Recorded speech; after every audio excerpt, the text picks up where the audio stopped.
bandwidth for today's show is brought to you by SoftLayer.com. We love SoftLayer here at Talkapolis. They are the greatest hosting company ever. They make everything easy. Check out their website at SoftLayer.com. Thanks again for sponsoring the show. Talkapolis, the social media TV network for your city.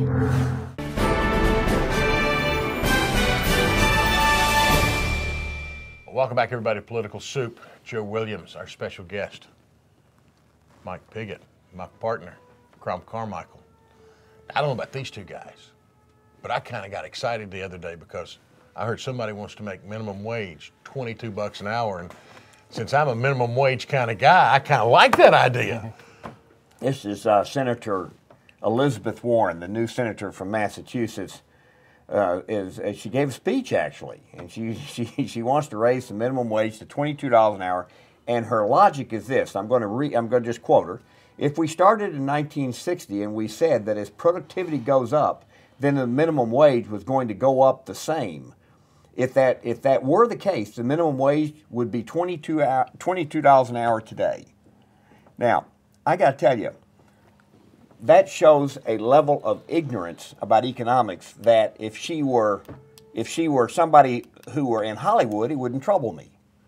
Because the Hollywood people's economics aren't very good, except when it comes to negotiating a movie contract. Then they're very good. But this is a U.S. senator who clearly doesn't understand that productivity is not going up because people are simply doing the same thing much faster. There's machinery, there's equipment, there's technology, there's all kinds of other inputs from many, many different places that make it so that same worker working at essentially the same pace that they always have can produce more. But you still had to have all that capital investment made in order to make that possible. Well, if every time somebody had a productivity gain, you simply raised people's wages, then first of all, the number of people working would be very, very small, because everybody would then want more machines, and so far they haven't put a minimum wage on machines. So it just is, why go back to 1960? Why not go back to the days of Greece? In which case the minimum wage might be $200 an hour, Joe, and you'd be so. I'd be happy, man, my but goodness. it won't work, I don't think. This is one where Crom's not going to get much argument out of me. I'm in a small business and believe in the laws of supply and demand. And if they want to increase the minimum wage from, what is it, $7.25 or something like that right now, a buck or two, I don't have that big a problem with it. But $22, I mean, give me a break. And we were talking earlier about Germany being the most productive country in Europe. Germany has no minimum wage. And the people there do very well. The per capita income is far higher than many other places in Europe. And so I think there are ways to approach this with some common sense, supply and demand thinking, but I don't even know where this lady's coming from. I just don't understand. Well, most people who are on minimum wage are just starting out. It's their first job. And the metaphor that I like to use is you have a ladder tilted up against the wall, and you tell somebody to go climb the ladder. And they climb on the first rung, and then they climb on the second and the third. And so most people are learning how to work when they're getting paid minimum wage.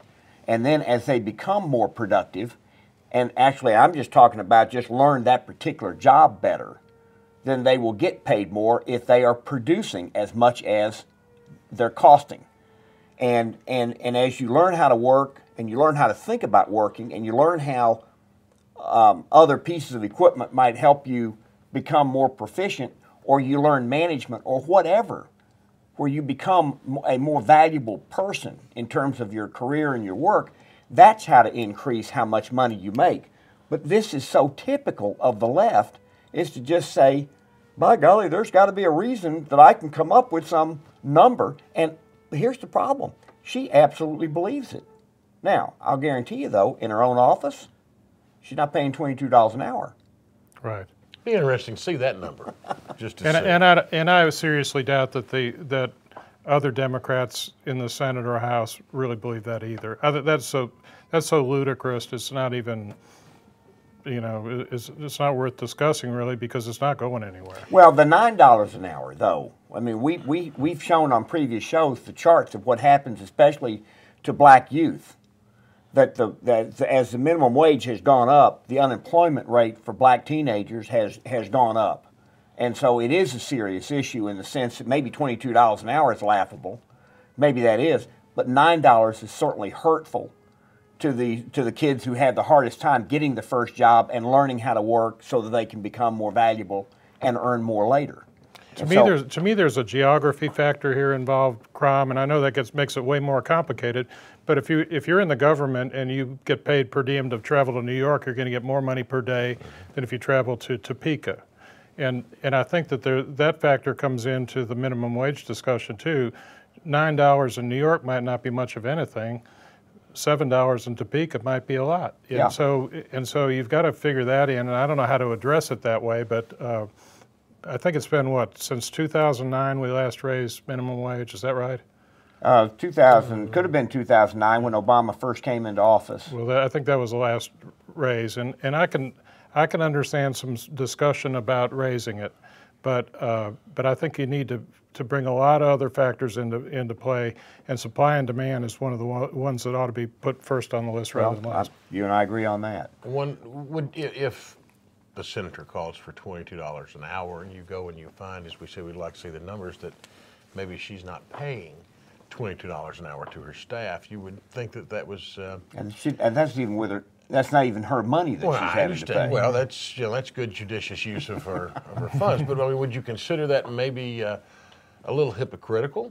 Well, sure. A little, and maybe kind of like... Yeah, but even if she were, Joe, even if she were paying $22 an hour with taxpayer money to her own staff because she thinks that's what they ought to get, it's not her money. Yeah. It's somebody else's money, and so I don't really look at this is the way that this was titled. It was Senator Absurdum, and I agree that is so laughably ignorant that somebody needs to just. I mean, it's a shame. Now, by the way, she is a very big supporter of labor unions. And as we mentioned before, a lot of labor union contracts are tied to minimum wage. So if you raise the minimum wage, labor union people automatically get a pay raise. Right. Or a lot of other union contracts say if minimum wage is raised, we get to renegotiate our wage. And so there may be more to what she's doing than just ignorance. It could be that it's very self-serving, which makes it doubly bad. Well, I was going to say, and I guess the word hypocritical was leading me to another well-known organization that appears to... Can I make a point real quickly on this issue before we move on to the next? I pointed out that I'm in a small business, and so we understand this issue. We don't pay anybody minimum wage, so I just want to make. I knew that was the case when you said you didn't mind if it went up. You don't have to worry about it yourself anyway. Well, you're already there. Yeah, so the McDonald's prices are going up then. Yeah. But there is another group that appears to be. I don't want to use the term a little less than genuine. Let's just say maybe proposing one thing and doing another. Well, this is a little article I saw actually got it from the Drudge Report, because I pop that thing up and just look at headlines. And this says that PETA, now that's the organization, it's People for the Ethical Treatment of Animals. They raise big bucks, millions, tens of millions of dollars a year. They pay themselves extremely well. And I've said all along, this is a fake activist organization in business of raising money so it can pay themselves a lot of money. Well, it turns out that people in Virginia have given them 1,600 cats and dogs, and they've killed 90% of them. Now, when you take cats and dogs into an animal shelter, there is a certain number who are killed, and that number is 50% on average. Wow. So 90% is more or less a policy, and for the people, for the ethical treatment of animals, to kill animals, and then still try to raise money from people who say we need to treat animals ethically is just beyond the pale. But you know what? This will not be reported in the regular media. It just happened to be something I just happened to catch because I was looking. Well, I did see that story in the New York Post. In fact, I think they did an editorial about it. So well, good. Well, good. I'm glad it got some. I'm glad it got a little bit of publicity. My attitude on this is, why is PETA even going there? I mean, they get a lot of money to go out and fight for animal rights, and why would they open a dog pound or a cat pound or a cat dog pound where they're killing 90% of their animals and putting themselves at risk like that. I'm thinking as a political advisor to somebody, I would say, why do you even want to go there? Because look what they're getting themselves into. I do volunteer work for a no-kill animal shelter here in Middle Tennessee, and so I think it can be done. It's not easy, but it can be done. And for them to be holding themselves out as the protector of animals and then killing 90%, which is higher than the national average, is crazy. Well, I have a shelter pup, and I commend you for the work you do. And you know, you adopt a pet from a shelter, and they are just generally the most loving animals. I mean, they have a great appreciation for being adopted. Absolutely. Well, nobody expects them to be in the animal shelter business, so I don't know why they're there, and I bet they're not for very long. They won't be for very long. They'll sit up on their perch. By the way, PETA also looks the other way on wind farms, because wind farms kill over 400,000 birds a year, including dozens of eagles, who are supposedly protected. Well, they are right up until that blade comes around. No. The wind farm operators go to the federal government and actually get a waiver that allows them to kill eagles with their wind propellers, but a farmer can't shoot an eagle that's right next door. But there's a difference there. There's a difference there. If you're a wind farmer and your windmill is operating and it's going around and around, they're not necessarily seeking out that eagle. The eagle was just, or the bird, whatever it is, just flew in there. I mean, I'm sorry, but that's natural selection. There's a difference when the farmer goes out, or you or I go out and go, hey, look at there, I think I want to mount him, pow. There's a big difference. There are very, very few businesses. In fact, I can't name another one other than wind farm operators that can go to the government and get a permit to kill animals that are on the endangered species list. I can't name another one. And that's because the wind farmers are in that protected status along with solar panels and this other green energy that all of a sudden, and by the way, the point is PETA is not in the wind business, but PETA looks the other way when it comes to the wind farmers going to get permits.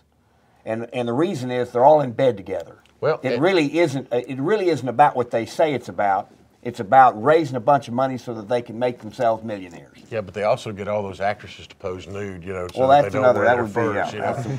Now, in an effort of complete disclosure, as we close this section, I guess I better go ahead and tell you that I unfortunately am a member of PETA, but it's not this one. I'm a member of the People Eating Tasty Animals organization, and there's nothing like There's nothing like a good steak. I'm sorry, I got to go with that one. Speaking of steak, swinging by the wind farm tonight, right? Yeah, that's where we're headed. Speaking of steak, nothing goes with steak like a good glass of wine. It's just a matter of where you're going to get it, because it ain't going to be at the corner store. We'll talk about that when we come back and wrap up Political Soup.